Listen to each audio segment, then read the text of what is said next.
Okay ना, उतना सबका याद रखने की जरूरत नहीं है आपको। कैल्शियम के स्टोन्स होते हैं, याद रखना, स्टुअर्ट करके स्टोन्स होते हैं। यूरिक एसिड बहुत कॉमन है स्टोन, ये सिस्टाइन स्टोन्स होते हैं, बेंजाइन स्टोन्स होते हैं, सिलिका स्टोन्स होते हैं। लेकिन जो मेन तीन जो पाए जाते हैं ना बहुत सारे लोगों में, वो ये है कैल्शियम स्टोन्स या फिर uric acid stone, at the most Stuart stones. ये तीन तरीके के स्टोन ज्यादातर पब्लिक में पाए जाते हैं। अभी इनका कॉज क्या है, अभी देखो, अभी मैं टॉपिक पे आऊंगी।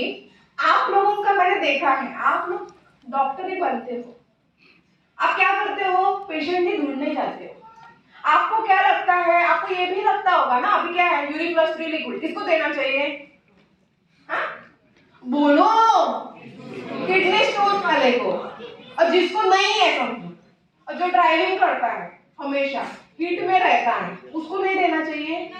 हाँ, तो मैं यहाँ पे जब कॉजेस बताऊंगी ना, तो आपको वैसे लोग ढूंढने पड़ेंगे, क्योंकि हमारा ट्रीटमेंट प्रिवेंटिव भी है, याद रखना, सिर्फ ट्रीटमेंट वाइज नहीं है। तो जब जब मैं कॉजेस बताऊंगी, आपके दिमाग में वो बंदा घूमना चाहिए, वो रहता है, अरे वो रहता है, वो रहता है, ऐसा ऐसा, ठीक है। ओके, तो पहला कॉज है जो लोग हीट में ज्यादा रहते हैं। हीट में ज्यादा रहते हैं मतलब हम लोग नेटवर्कर जो स्पेशली बाइक चलाते हैं, घूमते हैं, ठीक है। दूसरे ड्राइवर्स लोग इंजन के पास रहते हैं। तीसरे जो भी कंपनियां होती हैं जिसमें हीट प्रोडक्शन ज्यादा होता है वहां पे, और कोई लेडीज जो कंटिन्यूअस कुकिंग में इन्वॉल्व होती हैं वो भी हीट करती हैं, बराबर। तो ऐसे को चांसेस होता है गर्मी की वजह से, या फिर जो खाने पीने का आपका तरीका है, लाइक मेडिसिन यूज करते हैं, या फिर ज्यादा ऐसा इम्प्रॉपर मेटाबॉलिज्म जिनका होता है, डाइजेशन ठीक से नहीं होता, कैल्शियम युक्त डाइट ज्यादा लेते हैं, उन लोगों में ये किडनी स्टोन्स या फिर जो है यूरिक एसिड बढ़ने के कारण उसके स्टोन्स वगैरह हो सकते हैं। अभी मेन सिम्टम क्या है, पहला मैंने क्या बोला आपको, वो रिपोर्ट्स बाद में, पहला खुद को देखो, खुद को अगर ऐसा हो रहा है क्या, तो तुरंत आपको सोनोग्राफी रिपोर्ट जो भी रिपोर्ट है वो करवा के कंफर्म करना चाहिए। तो क्या क्या सिम्टम्स होते हैं, पहला तो सीवियर पेन होता है साइड में, बैक में। मेन कैसा होता है, यहाँ से यहाँ ये पेन आता है, डल पेन होता है, जैसे वेव्स मूव होती है वैसे वो पेन हो सकता है, बराबर। तो जब पेशाब करते हैं तब कभी कभी शूल मतलब पेन होने लगता है। पेशाब जो है पिंक रेडिश ऐसे कलर का हो सकता है। पेशा मूत्र प्रवृत्ति हो सकते, फाउल स्मेलिंग आ सकता है, ओके, नोजिया हो सकती है, वॉमिटिंग मतलब उल्टी होने जैसी संभावना, वैसे लगना, जी मचलना बोलते हैं, वैसा हो सकता है। बार बार परत परत यूरिन करावं असं वाटतं पण व्यवस्थित होत नाही, थोडं थोडं थोडं थोडं असं होतं, असं पण होऊ शकतं। परत परत जावं लागतं, किंवा एक्स्ट्रीम केसेसमध्ये जेव्हा इन्फेक्शन वाढतं, किंवा जे पाईप असतं ना आमचं, युरेटर म्हणतो आम्ही, त्याच्यामध्ये स्टोन वगैरे आला असणार, इन्फेक्शन झालं असणार, तर मग त्या माणसाला फीवर वगैरे येऊ शकतात। ओके, ही बेसिकली नॉर्मल अशी सिम्पटम्स असतात ज्यामुळे किडनी स्टोन्स तुम्ही डिटेक्ट करू शकता। आता कन्फर्मेशन डायग्नोसिस टेस्ट कशी करायची, यूएसजी म्हणजे एक मशीन असतं, ज्यांना माहित नाही, पोटावरून ते फिरवलं जातं, ओके। सो त्याच्यावरून आतमध्ये तुमच्या जर अगर असं स्टोन्स वगैरे काही असतील तर ते तुम्हाला दाखवतात। युरिन टेस्ट करू शकतात, ब्लड टेस्ट असतात, क्यूबी टेस्ट असतात, या अनेक टेस्ट तुम्ही करू शकतात। पण परत एकदा सांगते, डॉक्टर बनू नका। असं जर किसी को अगर ऐसे संकेत आपको मिल रहे हैं ये सिम्टम्स के, तो सिंपल एक सोनोग्राफी रिपोर्ट करवा के देना, उससे काम आपका हो जाएगा। आपको जो देना है आप दे सकते हो, ठीक है। आगे जाएंगे, मॉडर्न पैथी के पास पेन किलर्स होते हैं, पेन को कम करने के लिए डायूरेटिक्स होते हैं, मूत्र प्रवाहाला वाढवण्यासाठी, आणि डेफिनेटली एंटीबायोटिक्स वो देते हैं, ऐसा कॉम्बिनेशन वो करते हैं। लेकिन ultimately they go for this removal of the stone, okay, various method से रिमूव करना ही वो लास्ट ऑप्शन रहता है। लेकिन आयुर्वेदा के पास ये सोल्यूशन है कि हम लोग अगर बार बार किडनी स्टोन हो रहा है उस व्यक्ति को, वो रोक भी सकते हैं, अगर वो हुआ है तो उसको फोड़ भी सकते हैं। तो इसके लिए हमारे पास है uric liquid capsule and liquid form में, दोनों फॉर्म में आता है। बहुत ही बेहतरीन स्टार हॉप्स कॉम्बिनेशन से बनाया गया है, लाइक गोक्षूर, पुनर्नवा, शल्लकी, मुलेठी, कुलत्थ, हरिद्रा, शुद्ध शिला, गुड़ुचि। इन हर्ब्स को टेस्ट ट्यूब्स में एक्सट्रैक्ट में डाला गया था, चंद स्टोन्स को उसमें टेस्टिंग के लिए डाला गया था। ये पाया गया कि चंद दिनों में जब वो एक्सट्रैक्ट के कांटेक्ट में आते हैं वो स्टोन्स, तो वो पिघल रहे थे। स्टडी जब ये यूरिक प्लस 3 लिक्विड बनाया गया था उस समय लैब्स में ये दिखी थी डायरेक्टली, बराबर। तो यहाँ पे जो मैंने 3 स्टोन्स आपको बताए, तो 3 स्टोन्स के ऊपर बहुत अच्छे से यूरिफ्लक्स फ्री लिक्विड काम कर सकता है। दूसरा, ये सब चीजें करता है। पहला प्रिवेंशन, जैसे मैंने आपको बताया, यूरिन का आउटपुट भी कम करता है, पेन किलर का काम भी इसमें है क्योंकि ऐसे हर्ब्स इसमें डाले गए हैं, कटिंग का काम भी ये यूरिफ्लक्स फ्री लिक्विड कर सकता है, और एंटीसेप्टिक का काम भी हरिद्रा वगैरह होने के कारण ये यूरिफ्लक्स फ्री कर सकता है। सो ऑल इन वन है, इसके लिए यूरिफ्लक्स फ्री लिक्विड बहुत सारे लोग किडनी स्टोन में प्रिफर करते हैं। सबसे important, yes ma'am, yes definitely in UTI you can use it, very well results you get in UTI, okay। so यहाँ पे उसमें एक पार्ट होता है जिसको बोलते हैं हॉर्स ग्राम, कुलत्थ। इसका बेस मैं आपको बताती हूँ, why it is preventive purpose. पहले के जमाने में घोड़े, पता है आपको किस काम के लिए यूज होते थे? युद्ध लड़ने के लिए जाते थे, and they to go miles and miles, बहुत दूर तक जाते थे, बराबर। तो वहां पे ऐसा सिचुएशन था कि वो सोल्जर्स लोगों को खाने पीने के वांदे थे, तो उनको क्या पिलाते और खिलाते, ऐसे रेगिस्तान में वगैरह लेके जाते थे जहाँ पे पानी नसीब ही नहीं होता, तो उनको ही नसीब नहीं होता तो घोड़ों को कहाँ पिलाना, बराबर। लेकिन उनके मेन वेपन घोड़े थे। जैसे आज हम लोग सवारी नहीं तो आ नहीं सकते ना, वैसे उस जमाने में उनका मेन वेपन क्या था? घोड़ा था।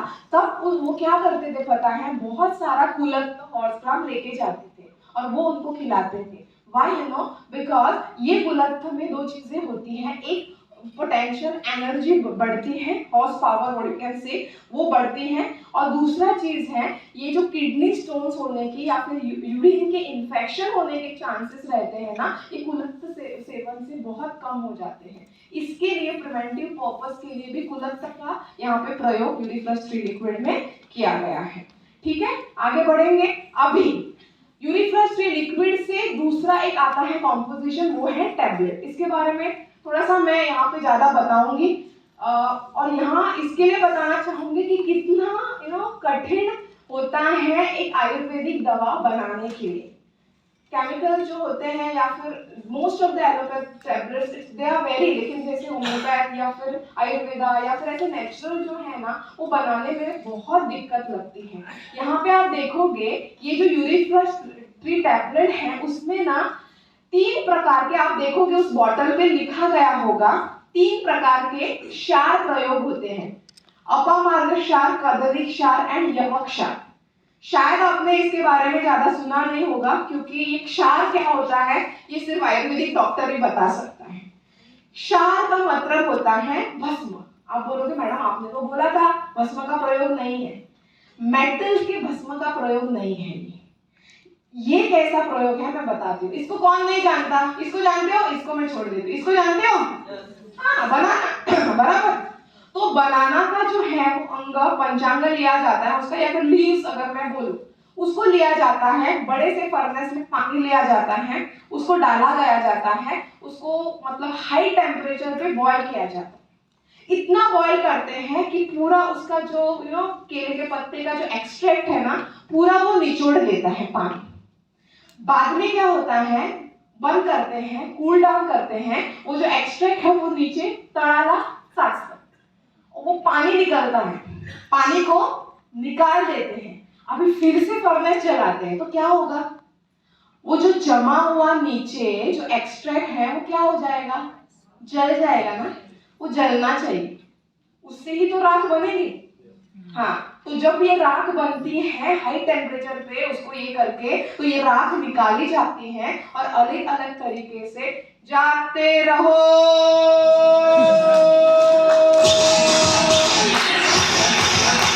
आपके लिए तैयार करते हैं क्या एक बॉटल, कितना तैयार करते होंगे, तो ये प्रोसेस कैसे करते होंगे। तो जो भी ये करता है, जिसका भी ये दिमाग है, उसके लिए सच में मैं बात मैं बताना चाहूंगी। यहाँ पे अपामार करके एक प्लांट होता है, बहुत सी जगह में, गोवा में बहुत जगह पे मिलता है, लेकिन हमें पता नहीं है इसका असर। दूसरा जो है कदली, आप जानते हो, ये है बार्ली। बार्ली पता है? गोवा में इसका जिसको देखो तो लोग बोलते हैं मैडम खबरा, मतलब पता है बियर बनती है, बियर। इसके लिए लोगों को ऊपर गलत फहमी है कि किडनी स्टोन हो तो बियर मारो, स्टोन चला जाएगा नहीं जाएगा पता नहीं, अल्कोहल जाने से अंदर लीवर तो चला जाएगा। उसमें भी होता है ना अल्कोहल परसेंटेज। ओके, सो यहाँ पे जो अपामार्ग क्षार है वो क्या करता है पता है, अपना जो यूरिनरी सिस्टम है उसको अल्कलाइन करता है, एसिडिक जो होता है उसको अल्कलाइन करता है, न्यूट्रल करता है। जो कदली का है क्षार वो क्या करता है, जो पत्थर बनते हैं उसका जो ये होता है ना बॉन्डिंग होता है उसको ब्रेक डाउन करता है। और जो यवक क्षार होता है यूरिन आउटपुट को ज्यादा करता है, यूरिनरी कैल्कुलेट भी ब्रेक डाउन करता है। अगर किसी को पेन होता है ना उसके ऊपर भी ये काम करता है। तो इसके लिए मैंने बोला प्रिवेंटिव भी है, कटिंग वाला काम करता है, इन्फेक्शन भी दूर करता है, पेन किलर भी है, ऑल इन ओके। यहाँ पे भी इसके हॉर्म डाले गए हैं। This is about Uriflux free liquid and capsule. Okay, so Uriflux free जो कंपनी का रेकमेंडेशन है वो आपको मैं बताती हूँ। recommended by company because they have used it, they have tried it and they have recommended it. So recommendation क्या है, stone size is 1 mm to 2 mm give liquid. Uriflux free liquid को कैसे दिया जाता है, 15 to 20 ml लिक्विड लेना है कटोरी में, डबल क्वांटिटी उसमें पानी मिलाना है और दोपहर को और रात को खाना खाने से बोलो पहले, श्योर ना, हाँ पहले देना है, ठीक है। अभी इसके ऊपर भी मैं आपको बताती हूँ, बहुत सारे लोग अगर जिनको बहुत ऐसे एसिडिटी का, सीवियर एसिडिटी का अगर कुछ तकलीफ वगैरह है तो उसको मतलब उनको नहीं होता, भूखे पेट अगर कुछ खाया तो उनसे नहीं होता, उनका एसिड लेवल ऐसा बढ़ता है, तो उसके लिए उनको खाना खाने के बाद आप दे सकते, कोई प्रॉब्लम नहीं है। टैबलेट जो है वो खाना खाने के पहले भी ले सकते हो और बाद में भी ले सकते हो, वही फॉर्मूला आप यूज कर सकते हो जो मैंने बताया।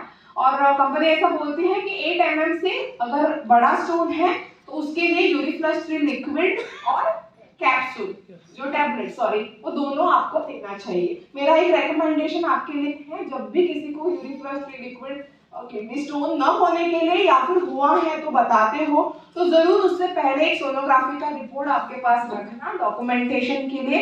3 महीने के बाद उसको फिर से वो करवाने के लिए बोलना, अपनी भी तसल्ली हो जाती है, सामने वाले की भी तसल्ली हो जाती है और दूसरे पेशेंट के पास जब जाते हो तो आपके पास एक डॉक्यूमेंटेशन रहता है एविडेंसेस दिखाने के लिए, ठीक है। और एक सबसे इम्पोर्टेंट चीज, सबको पता है यूट्यूब ओपन टू ऑल है तो सबको पता है कि क्या खाना चाहिए क्या पीना चाहिए, वो भी थोड़ा सा उसको बताना है कि आयुर्वेदा बिलीव लाइफस्टाइल पहले और बाद में दवा, बराबर फॉलो करेंगे तो आगे बढ़ेंगे।